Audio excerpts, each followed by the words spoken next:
సంబంధించి సంచలన విషయాలు బయటపడుతున్నాయి.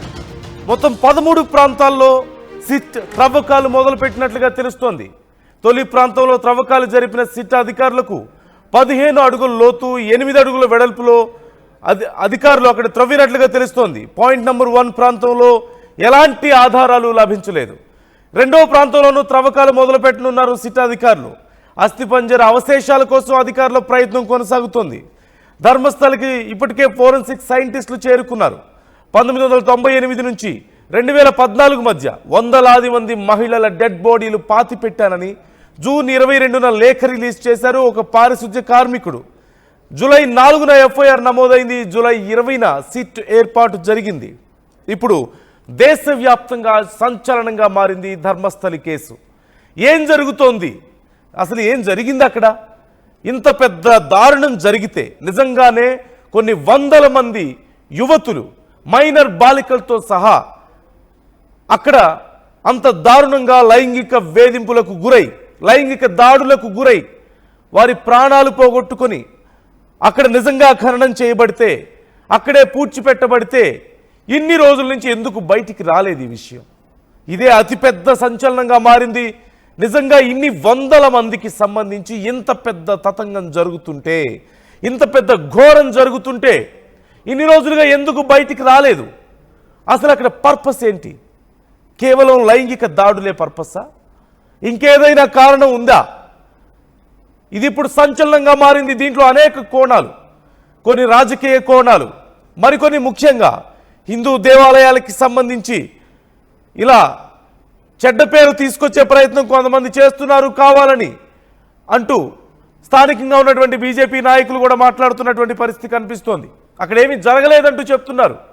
మరోవైపు లేదు, అక్కడ ఏం జరగకపోతే మీరు ఎందుకు త్రవ్వకాలు చేయరు? కంప్లైంట్ వచ్చిన తర్వాత ఎందుకు మీరు దానికి సంబంధించి యాక్షన్ తీసుకోవడం లేదు? మీరు ఎలా చెప్తారు జరగలేదని అంటూ కాంగ్రెస్ నుంచి ఇతర ప్రతిపక్షాల నుంచి వస్తున్నటువంటి విమర్శలు మనం చూస్తున్నాం. ఈ నేపథ్యంలో సంచలనంగా మారింది అక్కడ విషయం. మనందరికీ తెలిసిన విషయమే. ఒక పారిశుద్ధ్య కార్మికుడు, అక్కడ పనిచేసినటువంటి ఒక వ్యక్తి, 98 నుంచి అక్కడ పనిచేసినటువంటి ఒక వ్యక్తి తన చేతులతో తన స్వహస్తాలతో ఎంతో మందిని మహిళల్ని ముఖ్యంగా లైంగిక వేధింపులకు గురైన తర్వాత వాళ్ళ ప్రాణాలు తీస్తే ఆ బాడీస్ని తానే తీసుకువెళ్ళి ఖననం చేశానని, ఎన్నో బాడీస్ నేను పూడ్చిపెట్టానంటూ అతనే చెప్పాడు. ఇంతకంటే భయంకరమైనటువంటి వార్త ఇంకేముంటుంది? 1, 2 కాదు, కొన్ని వందల మంది అంటూ అతను చెప్తున్నాడు. ఇన్ని వందల మందిని తన చేతులతో తానే అక్కడ ఖననం చేశానని, పూడ్చిపెట్టానని చెప్తున్నారు. ఈ నేపథ్యంలో కొన్ని స్పాట్స్ను సెలెక్ట్ చేసుకున్నారు. కొన్ని ప్రదేశాలను అతను చెప్పినటువంటి ఆధారాలు పట్టి 1998 నుంచి 2014 మధ్య అతను ఏవైతే చేశానని చెప్పాడు, ఎక్కడెక్కడైతే ఆ బాడీస్ని తీసుకువెళ్ళి పూడ్చానని చెప్పాడు, ఎక్కడెక్కడైతే ఖననం చేశానని చెప్పాడో అక్కడ అతను చెప్పిన ఆధారాలను బట్టి కొన్ని స్పాట్స్ని సెలెక్ట్ చేసుకున్నారు. కొన్ని పర్టికులర్గా ఎక్కడెక్కడ త్రవ్వాలి అనే దానికి సంబంధించి కొన్ని ప్రదేశాలను సెలెక్ట్ చేసుకున్నారు. మొత్తం 13 ప్రాంతాలను సెలెక్ట్ చేసుకున్నట్లుగా తెలుస్తోంది సిట్. ఈ 13 ప్రాంతాల్లో మొదటి ప్రాంతంలో త్రవ్వకాలు జరిపారు, కానీ అక్కడ ఏమీ లభించలేదు. ఏమీ లభించినట్లుగా తెలుస్తోంది. 15 అడుగుల లోతు తవ్వారు, 8 అడుగుల వెడల్పుతో తవ్వారు. అంతకంటే లోతులో 15 అడుగులకు మించి లోతు తవ్వి పూడ్చిపెట్టే అవకాశం అయితే లేదు సహజంగా. ఈ నేపథ్యంలో 15 అడుగుల లోతు 8 అడుగుల వెడల్పుతో ఒక పెద్ద గొయ్యి తవ్వారు, కానీ అక్కడ ఏమీ లభించలేదంటూ తెలుస్తోంది. ఈ నేపథ్యంలో సెకండ్ స్పాట్, మొత్తం 13 స్పాట్స్ ఉంటే సెకండ్ స్పాట్ దగ్గర త్రవ్వకాలు జరుపుతున్నారు. మరి అక్కడేమైనా లభిస్తాయా అనేది చాలా ఉత్కంఠను కలిగిస్తుంది. నిజంగా అతను చేస్తే, అతను ఖచ్చితంగా తెలిసి ఉంటే మరి మొదటి ప్లేస్లో ఏదో ఒకటి దొరకాలి కదా, ఎందుకు దొరకలేదు అనేది చాలా కీలకం. అలాగే ఇప్పుడిప్పుడే అతి కొద్ది మంది దీనికి సంబంధించి కంప్లైంట్స్ చేస్తున్నారు. అవును, గతంలో మా అమ్మాయి కనిపించకుండా పోతే మేము కంప్లైంట్ చేశాం అని చెప్పి కొంతమంది తల్లిదండ్రులు, అతి కొద్ది మంది, పెద్దగా ఇంకా స్పందన రాలేదు, కొద్దిమంది మాత్రం కంప్లైంట్ చేస్తున్నట్లుగా తెలుస్తోంది. ఈ నేపథ్యంలో ఒకవేళ తప్పిపోయిన వాళ్ళు ఇక్కడే జరిగే ఈ చెప్తున్నటువంటి ఇన్సిడెంట్కి ఏమైనా సంబంధం ఉందా అనే కోణంలో కూడా విచారణ చేస్తున్నారు. అందులోనూ ఒక టెంపుల్లో ఇంత ఇంత పెద్ద క్రైమ్ జరగడం ఏంటి అనేది ఇక్కడ పెద్ద ప్రశ్న. ఒక టెంపుల్, ఎంతోమంది ప్రజలు, చాలా ప్రతిష్టాత్మకమైనటువంటి టెంపుల్, దేశం నలుమూలల నుంచి చాలామంది వస్తుంటారు అక్కడ దర్శనం చేసుకోవడానికి. చాలా పేరున్నటువంటి ప్రాంతం, ఆ ప్రాంతం అంతా కూడా. మరి ఇంత పెద్ద ఘోరం జరగడం ఏంటి? సరే, ఒకవేళ జరిగితే ఏ కారణంతో జరిగింది, what is the reason behind all these crimes అనేది ఎవరికి అంతుపట్టడం లేదు. జరిగిందా లేదా అనేది ఇంకా నిర్ధారణకు రాలేదు. నంబర్ 1, కంప్లైంట్ ఆధారంగా విచారణ చేస్తున్నారు, త్రవ్వకాలు జరుపుతున్నారు, సిట్ ఏర్పడింది, అతను ఎవరెవరి పేర్లు అయితే చెప్తున్నాడో వాళ్ళందరినీ కూడా విచారిస్తున్నారు. కానీ ఇంకా కన్ఫర్మ్ అవ్వలేదు, ఏది కూడా క్లారిటీ లేదు ఎక్కడ కూడా. మొదటి స్పాట్లో త్రవ్వి చూశారు, 15 అడుగుల లోతు తవ్వారు, కానీ ఇంకా ఏ ఆధారాలు లభించలేదు. ఇప్పుడు రెండో స్పాట్, అలా 13 స్పాట్స్ మొత్తం త్రవ్వబోతున్నారు. కారణం ఏంటి అన్నప్పుడు లైంగిక వేధింపులు అంటూ అతను చెప్తున్నట్లుగా తెలుస్తుంది. లైంగికంగా వారందరినీ వేధించి వారిని లైంగిక దాడులు చేసి వాళ్ళ మీద వాళ్ళ ప్రాణాలు తీశారు, అందులో మైనర్స్ కూడా ఉన్నారు అంటూ అతను చెప్తున్నట్లుగా తెలుస్తోంది. ఇంతకంటే ఘోరం ఇంకేదైనా ఉంటుందా ఒకవేళ అతను చెప్పింది నిజమైతే?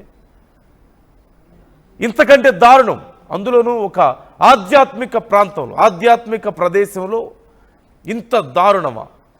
ఖచ్చితంగా ఇది హిస్టరీలో వన్ ఆఫ్ ది బిగ్గెస్ట్ క్రైమ్గా మిగిలిపోతుంది. కానీ దీనికి సంబంధించి ఇప్పటికైతే ఆధారాలు పూర్తిగా లభించలేదు. అతను చెప్పిన, ఆ పారిశుద్ధ్య కార్మికుడు చెప్పిన దానికి ఆధారాలు ఇంకా ఏం లభించలేదు. విచారణ జరుగుతుంది, కానీ దేశవ్యాప్తంగా ఇది చర్చనీయాంశంగా మారింది. స్థానికంగా ఉన్నటువంటి బీజేపీ నాయకులేమో లేదు, అదంతా జరిగి ఉండదు, ఈ కొంతమంది కుట్ర అని చెప్తున్నారు. టెంపుల్ మీద కుట్ర చేస్తున్నారని, హిందుత్వం మీద కుట్ర చేస్తున్నారని కూడా మాట్లాడుతున్నారు. కానీ కాంగ్రెస్ నాయకులు కానీ ఇతర ప్రతిపక్షాలు దేశవ్యాప్తంగా దీని గురించి నిజం నిగ్గు తేల్చాలి, చిన్న విషయం కాదు ఇది అంటూ అందరూ డిమాండ్ చేస్తున్నటువంటి పరిస్థితి మనం చూడొచ్చు. స్క్రీన్లో చూస్తున్నాం, RTV మీకు ఎక్స్క్లూజివ్గా చూపిస్తుంది. ఆ పారిశుద్ధ్య కార్మికుడు ఎవరైతే ఉన్నారో, ఎవరైతే ఆ కంప్లైంట్ చేశాడో ఆ వ్యక్తిని తీసుకువెళ్ళి సిట్ అధికారులు, పక్కనే ఉన్నటువంటి సైనిక సిబ్బందిని కూడా మనం చూస్తున్నాం. అత్యంత పటిష్టమైనటువంటి రక్షణ మధ్యలో అతను ఉంచారు. ఎందుకంటే ఇంత పెద్ద క్రైమ్కి పాల్పడిన తర్వాత ఖచ్చితంగా ఇలాంటి ఏదైనా సమాచారం బయటకు వచ్చింది అంటే, ఇలాంటి వ్యక్తులు ఎవరైనా బయటకు వచ్చి చెప్పారు అంటే ఖచ్చితంగా వాళ్ళు వెంటనే అతని ప్రాణాలకు ప్రమాదం పొంచి ఉండే అవకాశం ఉంటుంది. కాబట్టి చాలా కట్టుదిట్టమైన భద్రతను అతను కల్పించారు. ఒక్కసారి స్టోరీ చూద్దాం, అసలు ఏం జరిగింది అనే దానికి సంబంధించి చూస్తే, ఏం జరిగింది అనేది ఒక్కసారి కొంచెం బ్యాక్ వెళ్ళి చూస్తే చూడొచ్చు. దక్షిణ కన్నడ జిల్లాలో ధర్మస్థలిలో ఒక పుణ్యక్షేత్రం మనందరికీ తెలిసిందే. స్థానికులే కాకుండా చాలామంది పొరుగు రాష్ట్రాల నుంచి కూడా అక్కడికి వస్తుంటారు, భారీగా దర్శనాలు చేసుకుంటారు. అయితే గతంలో అక్కడ పనిచేసి వెళ్ళిపోయిన ఒక పారిశుద్ధ్య కార్మికుడు ఈ ఆరోపణలు చేయడం మొదలుపెట్టాడు. జూలై 3న దక్షిణ కన్నడ పోలీసులకు ఒక ఫిర్యాదు చేశాడు. ఏమని? అనేక మృతదేహాలను తానే ఖననం చేశానని, తనకు ప్రాణహాని ఉందని, రక్షణ కావాలని అందులో పేర్కొన్నాడు. అయితే మరుసటి రోజు దీనికి సంబంధించి మంగళూరు పోలీసులు కేసు నమోదు చేశారు. ధర్మస్థలిలో 1995 నుంచి 2014 మధ్యకాలంలో పనిచేశానని, అనేక బాధిత కుటుంబాల మృతదేహాలను ఖననం చేశానని అతను చెప్పినట్లుగా తెలుస్తోంది. బాధితుల్లో అనేక మంది మహిళలు, మైనర్ బాలికలు కూడా ఉన్నారంటూ, వారిపై హింస, లైంగిక దాడి జరిగిన ఆనవాళ్లు కనిపించాయంటూ అతను చెప్పాడు. మృతదేహాలు త్వరగా కుళ్ళిపోయేలా చేసేందుకు కొందరిని నేత్రావతి నది ఒడ్డున ఖననం చేశారని, 2010లో పాఠశాల దుస్తుల్లో ఉన్న ఒక బాలికను కూడా మరొక చోట పాతి పెట్టాను అంటూ అతను చెప్పాడు. ఇలా అనేక మృతదేహాలను, అనేక వందల మృతదేహాలను ఖననం చేశారని, పాతి పెట్టారని అతను చెప్పాడు. ఒళ్ళు గగుట్పొడ్చేటువంటి సంఘటనకు సంబంధించిన వివరాలు అతను చెప్తున్నాడు.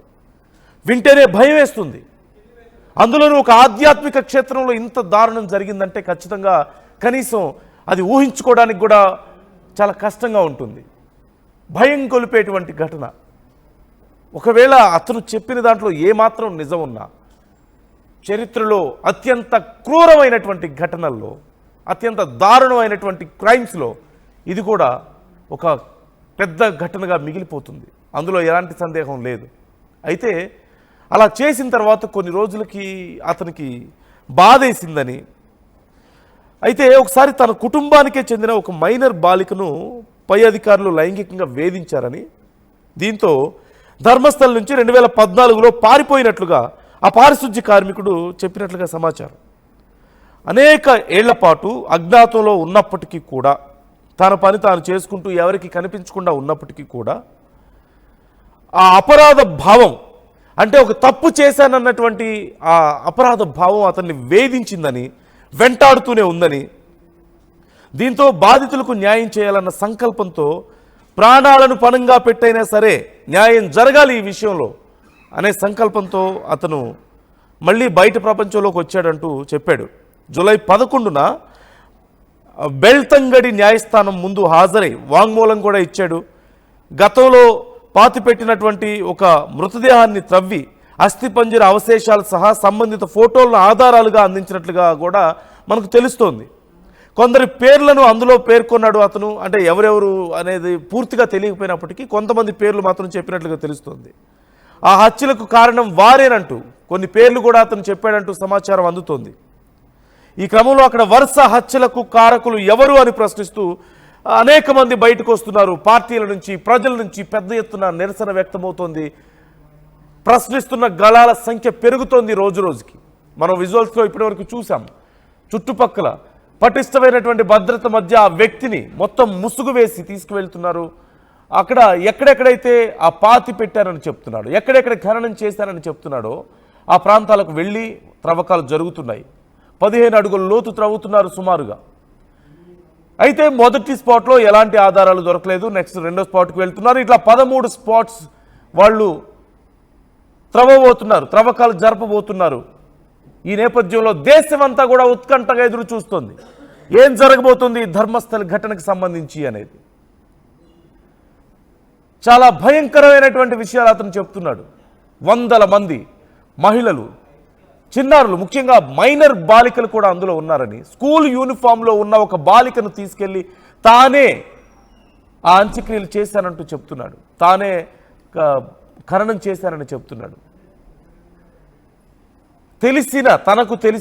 తనకు తెలిసిన వాళ్ళలో ఉన్నటువంటి ఒక బాలికను వాళ్ళు ఇబ్బంది పెడితే అది తట్టుకోలేక, వాళ్ళని ఎదిరించలేక భయంతో చివరికి పారిపోయానని అక్కడి నుంచి చెప్పాడు.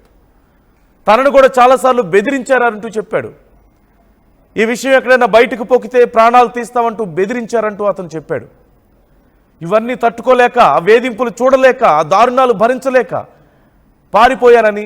కానీ పారిపోయిన తర్వాత, అన్నేళ్ల తర్వాత కూడా, పారిపోయి ఎక్కడో ఉంటున్నప్పటికీ కూడా ఆ బాధ తనను వెంటాడుతోందని, ఎంతోమంది ప్రాణాలు, మహిళల ప్రాణాలు, చిన్నపిల్లల ప్రాణాలు పోవడాన్ని చూడడం, వాళ్ళ యొక్క బాడీస్ని తీసుకెళ్ళి తానే పూడ్చడం, కాల్చడం లాంటివి చేసినటువంటి ఆ ఎక్స్పీరియన్సెస్ తనను వెంటాడాయని, ఆ బాధ తట్టుకోలేక తాను చివరికి బయటకు వచ్చానని, ప్రాణాలకు తెగించి, అంటే తను ప్రాణాలు పోతాయని నమ్మకం ఉంది అతను ఖచ్చితంగా. ఎందుకంటే వాళ్ళు అంత దారుణమైన వ్యక్తులు అంటున్నాడు. తనని గతంలో బెదిరించాడు అంటున్నారు. ఇంతమందిని చంపిన వాళ్ళు తనని చంపరా అంటూ అతను నమ్మాడు. పోయినా పర్లేదు తన ప్రాణాలు, ఈ కుటుంబాలకి న్యాయం జరగాలంటూ అతను కోరుకున్నాడు. ఈ నేపథ్యంలో బయటకు వచ్చాడు. ఇప్పుడు త్రవ్వకాలు చూస్తున్నాం. ఎక్కడైతే పాతి పెట్టానని అతను చెప్తున్నాడో దానికి సంబంధించిన ప్రదేశంలో త్రవ్వకాలు జరుగుతున్నాయి. మనం చూస్తున్నాం. ఆ వ్యక్తిని తీసుకెళ్ళి ఏ ప్లేస్లో పెట్టాడో, ఎక్కడ పాతి పెట్టాడో, ఎక్కడెక్కడ ఖననం చేశాడో కనుక్కొని ఆ ప్రాంతానికి తీసుకెళ్ళి పూర్తిగా ఫోరెన్సిక్ నిపుణులను పక్కన పెట్టుకొని మరి అక్కడ త్రవ్వకాలు జరిపి ప్రతి చిన్న ఆధారాన్ని వారు పరిశీలిస్తున్నారు. ఆర్టీవీ కోరుతోంది ఈ ఘటనలో ఖచ్చితంగా న్యాయం జరగాలి, పూర్తి స్థాయిలో విచారణ జరగాలి, న్యాయం జరగాలి, నిగ్గు తేల్చాలి. ముందు అసలు నిజాన్ని నిగ్గు తేల్చాల్సిన అవసరం ఉంది. ఇంత భయంకరమైనటువంటి దారుణాలకు ఒకవేళ ఎవరైనా పాల్పడినట్లు రుజువైతే కఠిన చర్యలు తీసుకోవాలి ఖచ్చితంగా. మీ అభిప్రాయాలను కూడా తెలియజేయండి. అసలు ఇలాంటి ఒక కంప్లైంట్ అందడం, దాని మీద రాజకీయంగా కూడా రచ్చ జరగడం, ఇప్పుడు పాతిపెట్టిన ప్రాంతాలకు వెళ్ళి సర్చ్ చేయడం, జరుగుతున్నటువంటి పరిణామాలు చూస్తుంటే మీకేమనిపిస్తుంది? కామెంట్ చేయండి. ఆర్టీవీతో మీ అభిప్రాయాలు పంచుకోండి.